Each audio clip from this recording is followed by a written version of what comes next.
कितनी गहमा गहमी और खुशी का माहौल था मानसी की शादी के दिन। 5 भाई बहनों में सबसे छोटी मानसी सबकी लाडली थी। इंटर पास करते ही पिता ने प्रभात के साथ उसकी शादी तय कर दी। पिता कहते नहीं थकते थे, लड़का इंजीनियर है, लाखों में एक। मेरी मानसी के तो भाग खुल गए। पर शादी की रात ही मानसी की खूबसूरत आशाओं के फूल तब मुरझा गए जब प्रभात ने सपाट स्वर में उससे कहा, ये शादी मेरी मर्जी के खिलाफ हुई है। वैसे मैं जानता हूँ इसमें तुम्हारा कोई दोष नहीं, फिर भी ना चाहते हुए भी मुझे अपने माता पिता की इच्छा के आगे झुकना पड़ा। अगर माँ ने आत्महत्या की धमकी नहीं दी होती तो मैं ये शादी हरगिज नहीं करता। ये सुनकर मानसी के पैरों तले जैसे जमीन खिसक गई। प्रेम, मनुहार और समर्पण के सपनों में खोई मादक आंखों से आंसू बहने लगे। पल भर में सब कुछ बदल गया। उसने भीगी पलकें उठाकर देखा, प्रभात सोफे पर अधलेटा लगातार सिगरेट फूंके जा रहा था। मन की बेचैनी उसके चेहरे पर साफ नजर आ रही थी।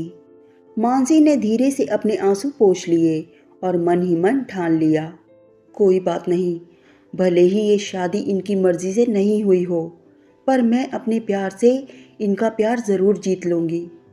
सोचते सोचते कब मानसी की आंख लग गई उसे पता ही नहीं चला। सुबह जब आंख खुली तो देखा प्रभात कमरे में नहीं थे।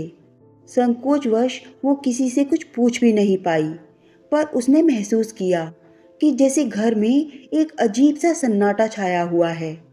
लगता ही नहीं जैसे कल ही नववधू इस घर में आई हो। घर के हर सदस्य के चेहरे पर एक अजीब सी चुप्पी थी, पर शाम को मानसी को अपने हर एक सवाल का जवाब मिल ही गया जब उसने अपनी बड़ी ननद को माँ से ये कहते हुए सुना कि प्रभात इस शादी के कारण ही घर छोड़कर चला गया। उसकी सास बैठी रो रही थी और बड़ी ननद बिलखते हुए कह रही थी, माँ, मैंने कहा था ना, प्रभात की मर्जी के खिलाफ कुछ मत करो। वही हुआ जिसका डर था। प्रभात तो बचपन से ही जिद्दी है, पर किसी ने मेरी बात नहीं मानी। लाख रोकने पर भी वो चला गया। देखना, अब वो शायद ही कभी लौट कर घर आए। न जाने बेचारी मानसी का अब क्या होगा। ये सुनकर मानसी कटे पेड़ की तरह बिस्तर पर ढह सी गई। आंखों के सामने घना अंधेरा छा गया। फिर सब कुछ अनचाहा घटता चला गया। पगफेरे की रस्म के लिए भाई के साथ मायके आई मानसी फिर लौटकर कभी ससुराल नहीं गई। ससुराल वालों ने मानसी की विदाई पर बहुत जोर डाला, पर आंतरिक पीड़ा से दुखी रोती बिलखती बेटी की दशा ने पिता के हृदय को वेदना की जंजीर से बांध लिया था। नहीं, मेरी मानसी अब तभी वहां जाएगी जब प्रभात आदर सम्मान के साथ इसे वहां ले जाएगा, वरना नहीं। मानसी के पिता ने जब ये कहा तो मानसी के जेठ बिफर कर बोल पड़े। प्रभात का गुस्सा आज नहीं तो कल ठंडा हो ही जाएगा, तब वो खुद ही वापस लौट आएगा। क्या तब तक बेटी को घर पर बिठाएंगे? समाज क्या कहेगा? आपके साथ साथ हमारी भी बदनामी होगी। मैं इन ओछी बदनामियों की परवाह नहीं करता। मानसी प्रभात के साथ ही वहां जाएगी, ये मेरा आखिरी फैसला है। कहते कहते मानसी के पिता गुस्से और दुख के कारण हाँफ उठे। इस घटना के बाद मानसी के जीवन में जैसे सुख का प्रवेश निषेध हो गया। जिंदगी कभी कभी ऐसा दर्द दे जाती है जिसे सह पाना बेहद कठिन होता है, और ये दर्द हथेली पर उगे उस फोड़े से कम दर्दनाक नहीं होता जो अपनी टीस से सारे शरीर को सिहरा देता है।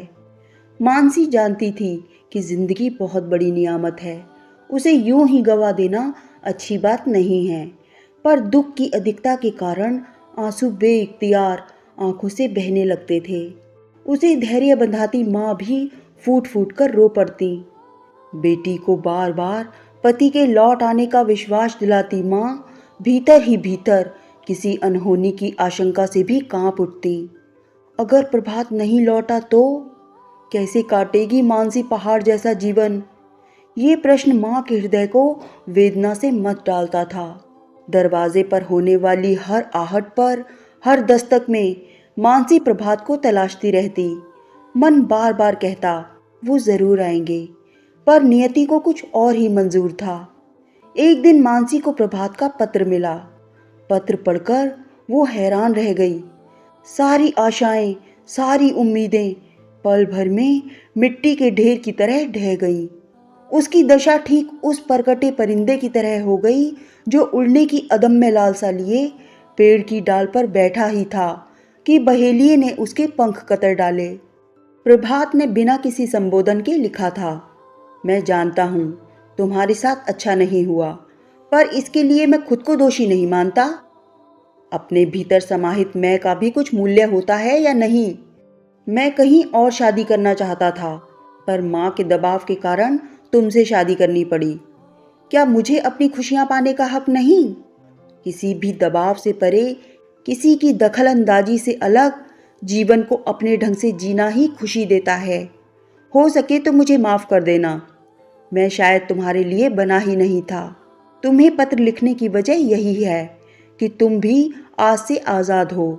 मैंने तुम्हें हर बंधन से मुक्त किया। ये पढ़कर मानसी गश खाकर गिर पड़ी। माँ ने उसके हाथ से चिट्ठी लेकर पढ़ी तो वो भी सन्न रह गईं। इस अप्रत्याशित घटना से अवाक रह गए मानसी के पिता और बड़े भाई गुस्से से भरे उसके ससुराल पहुंचे। चिट्ठी पढ़कर प्रभात के घर में भी सबको सांप सूंघ गया। दूसरे ही दिन मानसी और प्रभात के पिता मुंबई के लिए निकल गए, जहां एक फर्म में प्रभात काम करता था। पर वहां जाकर भी निराशा ही हाथ लगी।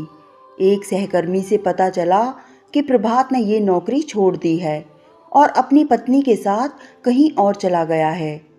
पत्नी के साथ? ये दूसरा बड़ा झटका था, जिसे सुनकर मानसी के पिता सुन्न से हो गए। किसी तरह घर तो लौट आए, पर सप्ताह भर के अंदर ही हार्ट अटैक से उनकी मौत हो गई। बेटी के दुख दर्द को सहन करने में असमर्थ पिता ने दुनिया से ही विदा ले ली। मानसी पर तो जैसे दुखों का पहाड़ ही टूट पड़ा। जिस पिता की प्रेरणा से उसमें जीने की उमंग पैदा हुई थी, वो ही उसे मझधार में छोड़ गए।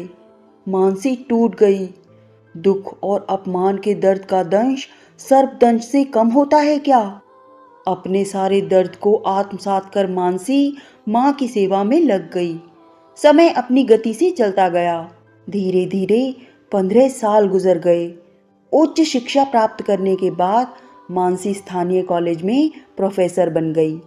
इस बीच दोनों भाइयों ने शादी करके घर बसा लिया। इन 15 सालों में बहुत कुछ बदल गया था। सबकी जिंदगी एक ढर्रे पर चल रही थी, पर मानसी क्या क्या नहीं भोगा था उसने इन 15 सालों में। तिल तिल कर जली थी वो। सब कुछ सहा था उसने।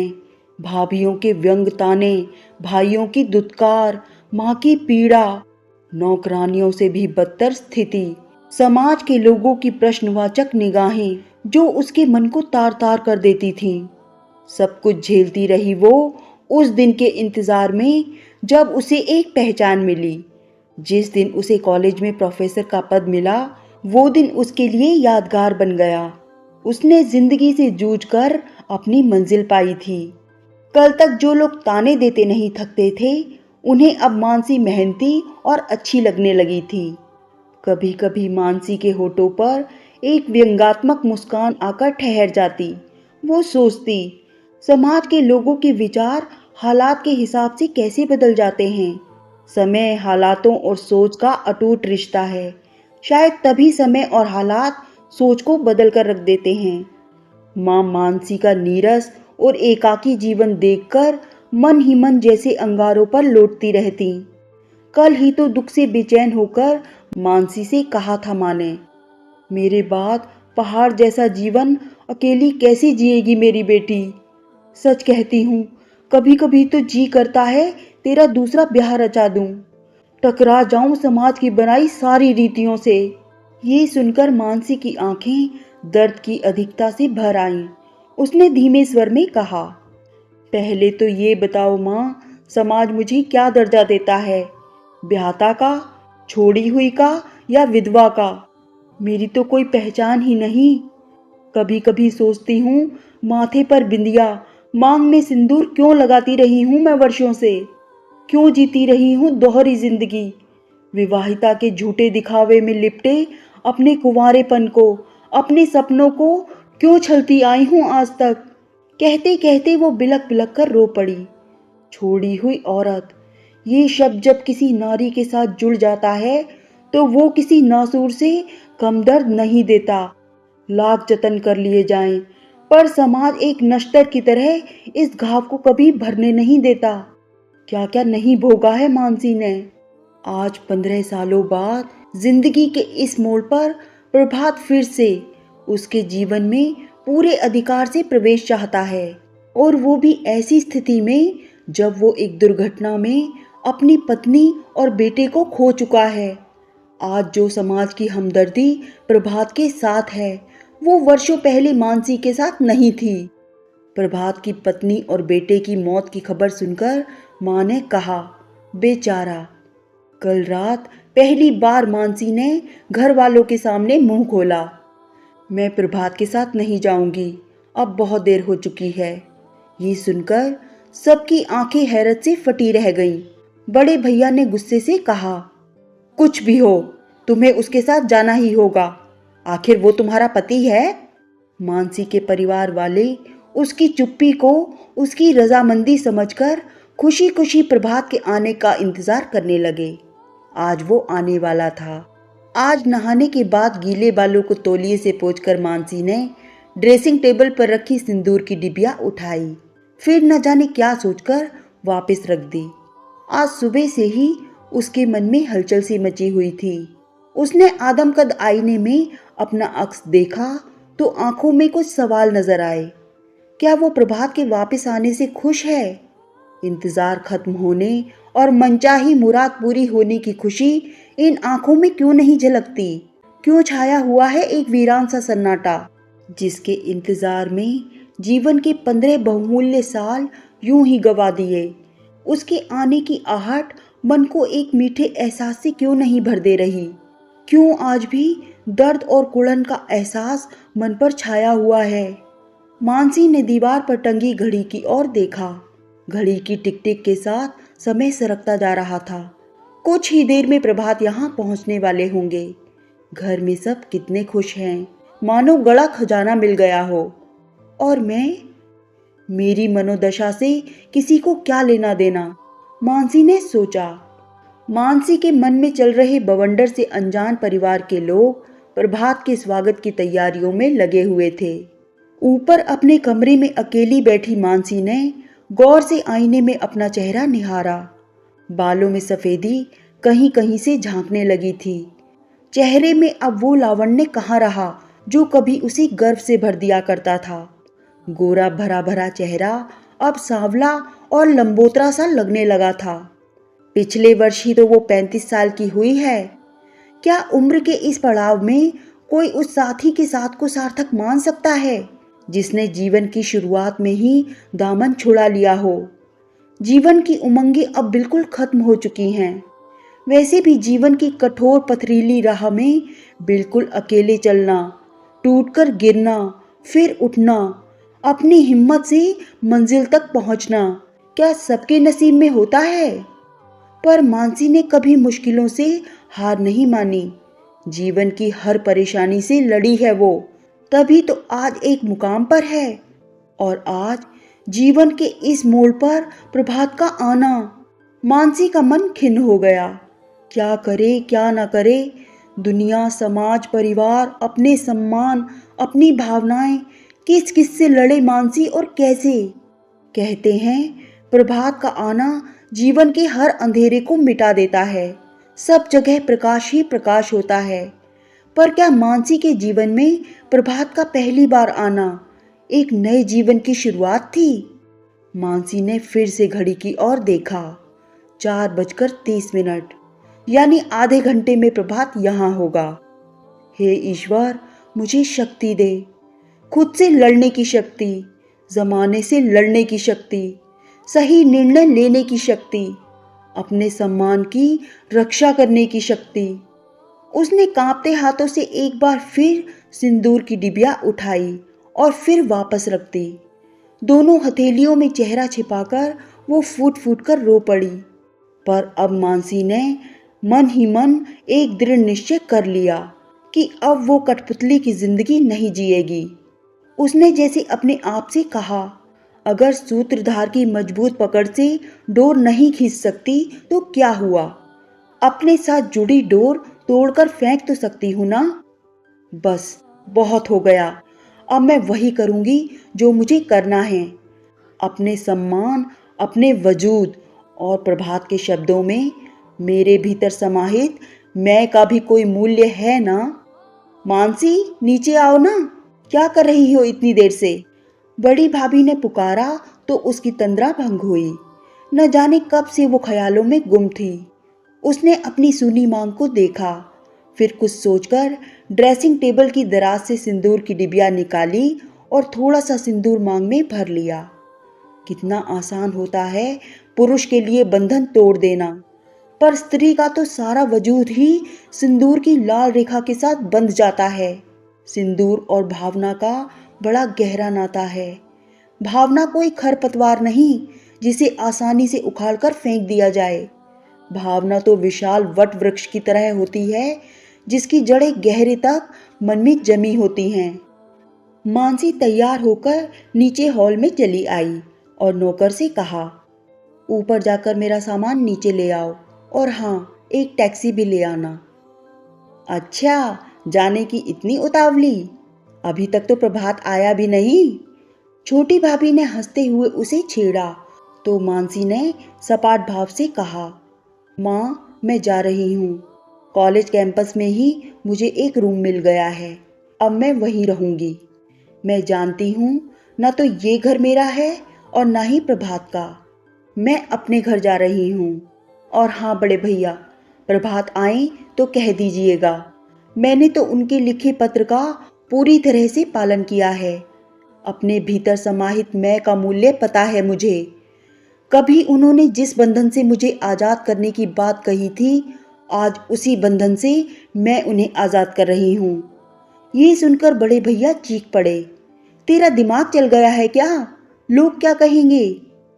बेटी, सुबह का भूला अगर शाम को घर आ जाए तो उसे भूला नहीं कहते। माँ ने समझाना चाहा तो मानसी बिफर कर बोली, सुबह का भूला? सुबह और शाम के बीच 15 सालों का अंतराल नहीं होता माँ। उस अंतराल का दर्द, उसकी चुभन, उसकी कसक का हिसाब मुझे कौन देगा माँ? ये समाज, परिवार या खुद प्रभात? प्रभात तो एक पुरुष है, अच्छी तरह जानता है कि वो चाहे जिस तरह से औरत के सम्मान को रौंद डाले, औरत हर हालात में उसे स्वीकार करने पर विवश ही होगी। माँ, आज तक मैंने आपके, भैया भाभी के, समाज के और अपने मन में उठे हर सवाल का जवाब दिया है, पर आज मैं एक आखिरी सवाल पूछती हूँ। आखिर औरत कब तक सहेगी? कभी तो विद्रोह की आवाज निकलेगी ही। फिर शुरुआत मुझसे ही क्यों नहीं? बोलो माँ, शुरुआत मुझसे ही क्यों नहीं? अपने आंसुओं को रोकने की नाकाम कोशिश करती हुई मानसी तेज कदमों से घर की दहलीज लांघकर बाहर चली आई। टैक्सी में बैठी तो ना चाहते हुए भी अब तक के रुके हुए आंसू सारे बांध तोड़कर बह निकले। आंसू की हर बूंद एक ही सच्चाई को बयान कर रही थी कि नारी किसी भी बंधन को तोड़ना नहीं चाहती। हर बंधन में समा जाना ही तो नारीत्व है। पर आज की नारी अपने सम्मान और अपने वजूद को अहमियत देती हुई हर बंधन निभाना चाहती है, इनकी कीमत पर नहीं।